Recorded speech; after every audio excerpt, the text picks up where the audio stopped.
It has to be that. That's why your brake lights ain't coming on.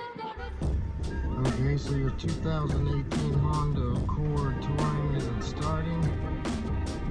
And you got a good battery and alternator.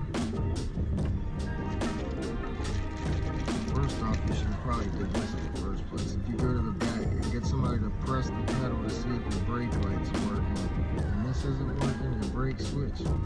See this nipple? It should not. Just it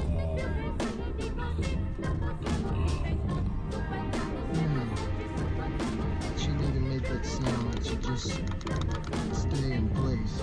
That's your problem. That's why you can't start your brake switch. I'm gonna go ahead and do you another favor. There's your Junior 100.